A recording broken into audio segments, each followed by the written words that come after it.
Hello guys, you are watching English Visit और आज हम बात करने वाले हैं सेंटेंस स्ट्रक्चर के बारे में। रवानी से इंग्लिश की बोलचाल के लिए आपका सेंटेंस स्ट्रक्चर को समझना इंतहाई ज़रूरी है, क्योंकि जब तक आप इसे नहीं समझेंगे आपके लिए रवानी से इंग्लिश बोलना इंतहाई मुश्किल हो सकता है।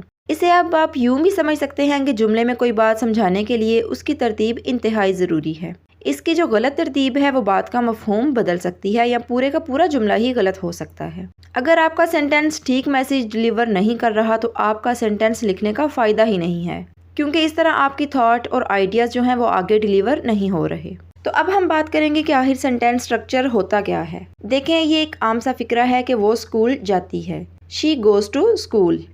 अब अगर इसे इस तरह लिख दिया जाए कि शी टू गोज़ स्कूल, तो ये गलत होगा। लेकिन जो बिगनर्स हैं वो ये नहीं समझ पाएंगे कि इसमें गलत क्या है। क्यों नहीं समझ पाएंगे? क्योंकि उन्हें स्ट्रक्चर का मालूम ही नहीं है कि फ़िक्रे को आखिर हमने बनाना कैसे है। तो फ़िक्रे का जो स्ट्रक्चर है उसको हम कहते हैं SVO, यानी कि subject, verb and object. Basically ये तीन चीज़ें ही होती हैं स्ट्रक्चर में, लेकिन आगे जाकर प्लेस और टाइम भी आ सकता है। अब यहाँ पर ये देख लेते हैं कि SVO यानी कि सब्जेक्ट, वर्ब एंड ऑब्जेक्ट क्या होता है। सब्जेक्ट होता है काम करने वाला, डूअर, यानी कि ही, शी, इट या इसकी जगह पे किसी का नाम भी आ सकता है। वर्ब वो होता है जो एक्शन हो रहा हो, यानी कि खाना, पीना, सोना, जागना, उठना या बैठना वगैरह। और ऑब्जेक्ट वो जिस पर काम किया जा रहा होता है। अब जो मैंने मिसाल दी थी कि शी गोज़ टू स्कूल, इसमें सबसे पहले सब्जेक्ट आना चाहिए, यानी कि शी।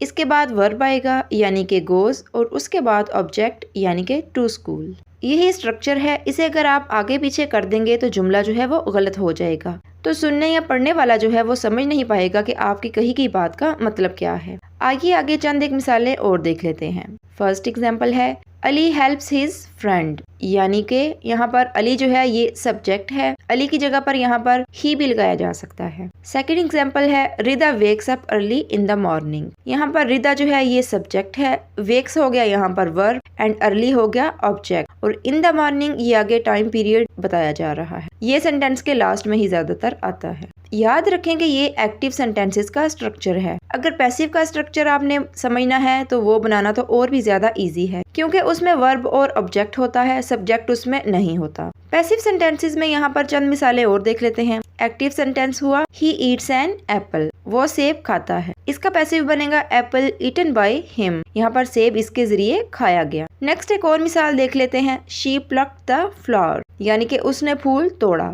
तो उसका पैसिव बनेगा द फ्लावर प्लक्ड बाय हर, यानी कि फूल उसके जरिए तोड़ा गया। जी तो दोस्तों, बहुत डिटेल से मैंने आपको सेंटेंस स्ट्रक्चर जो है वो समझा दिया है। उम्मीद करती हूँ कि आपको समझ आ चुकी होगी।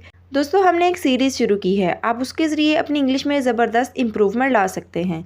तो जी, ये थी आज की वीडियो। उम्मीद करती हूँ कि आपको पसंद आई होगी। अपनी इंग्लिश इंप्रूव करने के लिए हमारा चैनल सब्सक्राइब कर लें और बेल आइकन को प्रेस करना मत भूलें।